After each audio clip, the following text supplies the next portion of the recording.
Hello दोस्तों, मैं चंदन पांडे आज आप सभी को हिंदी व्याकरण के क्रिया भागों से अवगत कराऊंगा। इसके बारे में विस्तृत जानकारी दूंगा। क्रिया, जैसे कि मैंने पिछले वीडियो में आप लोगों को बताया था संज्ञा के बारे में, सर्वनाम के बारे में, विशेषण के बारे में। आज मैं आपको क्रिया के बारे में बताने जा रहा हूँ। क्रिया वह शब्द है जिसका अर्थ ही होता है किसी कार्य करने का बोध कराना, यानी कि जिस शब्द से किसी कार्य करने या होने का बोध हो उसे हम क्रिया कहते हैं या क्रिया कहा जाता है।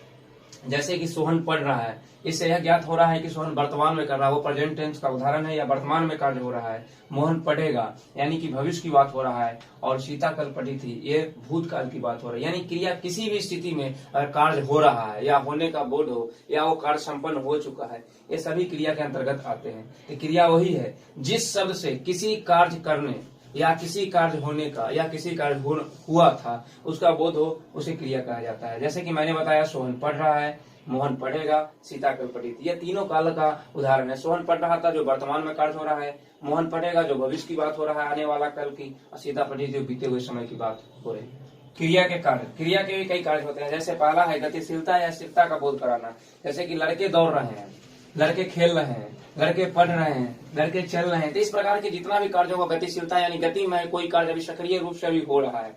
जैसे कि स्थिरता का कार्य, पक्षी वृक्ष पर बैठे हैं, बच्चे टेबल पर बैठे हैं, बच्चे बेंच डेस्क पर बैठे, इस तरह का जो भी कार्य होगा वो स्थिरता का उदाहरण है। दूसरा है किसी काम के करने या होने का बोध कराना। जैसे मैं किताब पढ़ रहा हूँ तो किए जाने का बोध हो रहा है, कोई कार्य किया जा रहा है। और हवा बह रही है, स्वतः होने का बोध है। हवा बहने में किसी का कोई योगदान नहीं होती, वो स्वतः बहता है। इसका उदाहरण है हवा बह रही है, यानी यह खुद से यानी स्वयं से स्वतः होने का बोध कराता है। तीसरा है समय का बोध कराना। जैसे कि मैंने यहाँ भी बताया परिभाषा के तौर पर समय का बोध कराता है। जैसे कि मैं खेल रहा हूँ, यह वर्तमान समय का बोध करा रहा है। मैं खेल रहा था, ये बीते हुए समय का बोध करा रहा है। और मैं खेलूंगा या भविष्य में यानी आने वाले समय का बोध करा रहा है। क्रिया के कार्य का ये चौथा है उदाहरण है कि शारीरिक स्थिति का बोध कराता है। क्रिया जो है हमें शारीरिक स्थिति का भी बोध का परिचय कराता है। जैसे कि वह तैर रहा है, वह बैठा है, वो घूम रहा है, वो चल रहा है। इस तरह का जितने भी उदाहरण आते हैं वो शारीरिक स्थिति का अंतर्गत आते हैं। पांचवा इसका उदाहरण है मानसिक स्थिति का बोध कराना।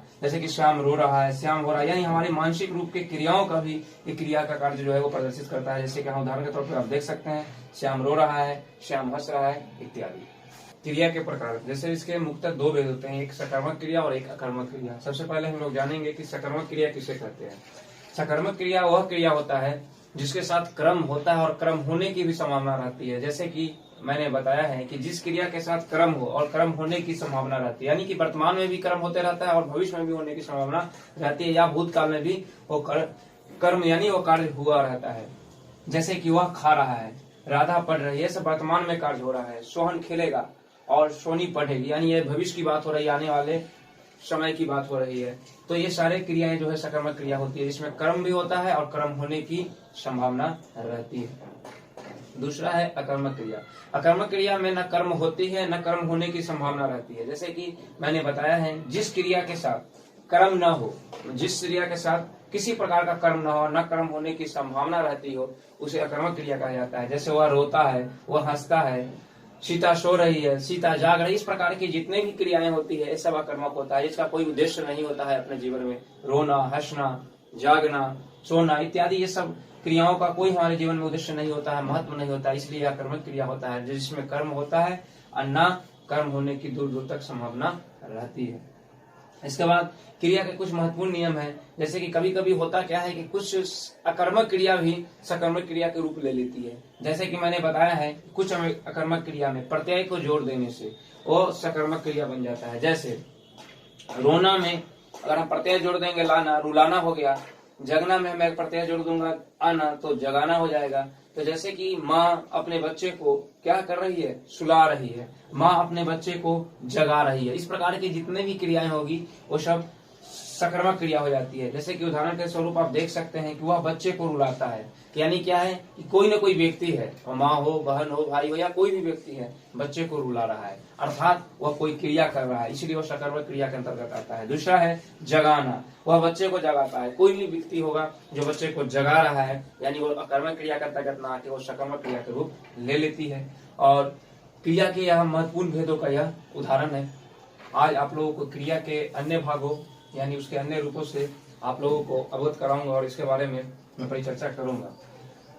जैसे कि क्रिया के अन्य रूप भी होते हैं, सकर्मक क्रिया, कर्मक क्रिया के अलावा भी क्रिया के अन्य रूप होते हैं, जैसे कि सहायक क्रिया, पूर्वकालिक क्रिया, प्रेरणार्थक क्रिया और द्विकर्मक क्रिया होते हैं। इस तरह के क्रियाएं जो कि हमें कुछ न कुछ समझने का, कुछ न कुछ सीखने का महत्वपूर्ण, क्योंकि परीक्षा और प्रतियोगिताओं के अनुरूप उसके अनुसार यह काफी महत्वपूर्ण ये भाग है क्रिया के, जिसको हम लोग देखते हैं। पहला है सहायक क्रिया। सहायक क्रिया उसे कहा जाता है जो मुख्य क्रिया यानी मेन वर्ब होता है उसकी सहायता से करने वाली क्रिया को सहायक क्रिया कहते हैं। यानी मुख्य क्रिया की वो सहायता करता है, उसी क्रिया को हम सहायक क्रिया कहते हैं। जैसे हूँ, है, रहा, रही, रहे, था, थे, थी इत्यादि जो भी अंतिम जो होते हैं किसी वाक्य के अंत में जो लगता है उसी को हम कहते हैं। ये क्या होता है, मुख्य क्रिया के रूप में या सहायक क्रिया के रूप में यह कार्य करती है। जैसे कि मैं खा रहा हूँ, तो मैं खा, ऐसे मैं और खाना या मेन वर्ब हुआ, और जबकि रहा हूँ ये दोनों रहा और हूँ जो सहायक क्रिया हो गया। यह सहायक क्रिया हेल्पिंग वर्ब के रूप में कार्य करती है। दूसरा है मैं पढ़ता है, मैं पढ़ता हूँ या वह पढ़ता है, और वह पढ़ता है तो है जो है वो सहायक क्रिया हो जाएगा। मैं पढ़ता हूँ उसमें जो हूँ हो जाएगा वो सहायक क्रिया के कार्य करेगा। इस तरह से सहायक क्रिया जो है मुख्य क्रिया की सहायता करती है। इसको इतना ही हमें ध्यान में रखना है कि सहायक क्रिया वह क्रिया जो मुख्य क्रिया की सहायता करने वाली क्रिया को हम सहायक क्रिया करते हैं। दूसरा है पूर्वकालिक क्रिया। पूर्वकालिक मतलब होता ही है कि जो पूर्व में घटना घटी हो, जो पूर्व में किया गया होगा। तो जब कर्ता एक क्रिया को समाप्त करती है, जब कर्ता जो है एक क्रिया को समाप्त कर उसी समय कोई दूसरा क्रिया को शुरू करता है, तो वह पहली क्रिया कौन सा क्रिया कहलाती है, पूर्वकालिक क्रिया कहलाती है। जैसे कि आप देख सकते हैं, मैंने उदाहरण के रूप में लिखा लिख कर, आकर, जाकर, जग कर, खेल कर, सोकर इत्यादि। जैसे मैं पढ़कर लिखने गया, तो एक क्रिया से पहले यह पूर्वकालिक क्रिया है। पूर्वकालिक क्रिया हुआ क्योंकि लिखना, मैं लिखने लगा, यह वाक्य होता। लेकिन उस लिखने से पहले क्या है, लिखने से पहले मैंने पढ़ा, पढ़कर मैंने लिखा, तो यह पढ़कर जो हो जाएगा वो पूर्वकालिक क्रिया होगा। यानी कि कहा गया है जब कर्ता एक क्रिया को समाप्त करती है, जैसे क्या करती है, एक क्रिया को पढ़ने का, जैसे मैं पढ़ा या मैंने पढ़ा, तो यह क्रिया समाप्त हुई और दूसरा क्रिया को मैंने शुरू कर दिया। तो मैं पढ़ने के बाद कौन सा क्रिया शुरू कर दिया, लिखने का कार्य शुरू कर दिया। तो ये पढ़ने का कार्य क्या हो जाएगा, पहला कार्य हो जाएगा। ये बाद वाला कार्य हो जाएगा, ये उत्तरावस्था में, पूर्व अवस्था में हो जाएगा। तो यह पूर्वकालिक क्रिया कहलाएगा। दूसरा है मैं खाकर सोने गया, यानी मैंने खाया, पहले प्रथम काल को यानी क्रिया को समाप्त किया, दूसरे कार्य को मैं उसी समय शुरू कर दिया। क्या शुरू कर दिया, खाने के साथ ही मैं सोने चला गया खाने के बाद। तो खाना जो हुआ, खाकर जो हुआ वो पूर्वकालिक क्रिया नहीं, प्रथम क्रिया हुआ, और ये द्वितीय क्रिया हुआ, सोने गया इत्यादि। इसका बहुत सारा उदाहरण है। क्रिया प्रेरणार्थक क्रिया का अर्थ ही होता है जिससे हमें प्रेरणा मिलती है, किसी व्यक्ति के द्वारा हमें प्रेरणा मिलती है किसी भी कार्य करने के लिए। वो पठन पाठन से जुड़ा हुआ हो, किसी रिसर्च से जुड़ा हुआ हो, किसी भी मतलब की स्थिति परिस्थिति में किसी कार्य करने के लिए जब हम किसी से प्रेरित होते हैं, प्रेरणा मिलती है, उसी को प्रेरणार्थक क्रिया करते हैं। जैसे कि जिस क्रिया से यह ज्ञात होता है कि कर्ता स्वयं कार्य को नहीं करता और किसी दूसरे व्यक्ति को, किसी दूसरे बच्चे को, किसी दूसरे शोधार्थी को या कार्यकर्ता को क्या करता है, किसी कार्य करने के लिए प्रेरित करता है, उसे ही प्रेरणार्थक क्रिया कहते हैं। जैसे कि आप देख सकते हैं, सोनी प्रिया से पत्र लिखवाती है। सोनी क्या प्रेरणा दे रही है, प्रिया को प्रेरणा दे रही है कि तुम पत्र लिखो, और उसे प्रेरणा से पत्र लिखवाती। वही जो लिखवाती है वही प्रेरणार्थक क्रिया का उदाहरण है, जो मैंने अंडरलाइनिंग करके यहाँ पर लिखा है, प्रेरणार्थक क्रिया। रवीश बच्चों से सफाई करवाता है। रवीश जो है बच्चे को क्या करता है,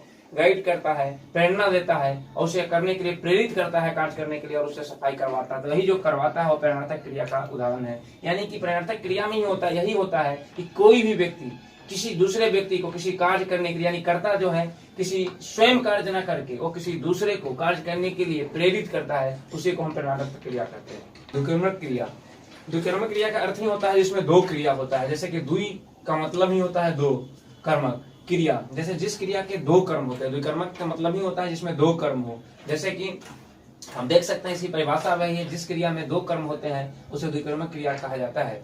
जैसे कि शिक्षक विद्यार्थी को पढ़ाते हैं, यहाँ पर शिक्षक किसको पढ़ा रहे हैं, विद्यार्थी को पढ़ा रहे हैं। राम सोहन से सफाई करवा रहा है, तो राम सोहन से सफाई करवा रहा है, तो राम किससे, सोहन से को क्या कर रहा है, सफाई करवा रहा है। तो वहां पर भी क्या हो जाएगा, द्विकर्मक क्रिया हो जाएगा। जैसे कि यहाँ पर मैंने बताया शिक्षक विद्यार्थी को पढ़ाते हैं, राम सोहन को पढ़ाता है, तो यहाँ पर किसको पढ़ा रहा है, शिक्षक विद्यार्थी को पढ़ा रहे हैं, तो यहाँ पर एक कर्म है। यहाँ देखिए शिक्षक विद्यार्थी को हिंदी पढ़ाते हैं, शिक्षक विद्यार्थी को गणित पढ़ाते हैं, शिक्षक विद्यार्थी को विज्ञान पढ़ाते हैं। इस तरह के जब भी होगा तो यहाँ पे दो कर्म है, एक विद्यार्थी हुआ एक कर्म, दूसरा हिंदी पढ़ा रहे हो दो कर्म। इस तरह से द्विकर्मक क्रिया में दो कर्म होता है। और इस तरह से कहा जा सकता है कि विकर्मक क्रिया वही क्रिया है जिसमें 2 कर्म होते हैं। और इसी के साथ क्रिया के अन्य रूप भी समाप्त हो रहा है। और इसमें किसी प्रकार के अगर आप लोगों को परेशानी है तो आप अपने कमेंट बॉक्स में कमेंट करें।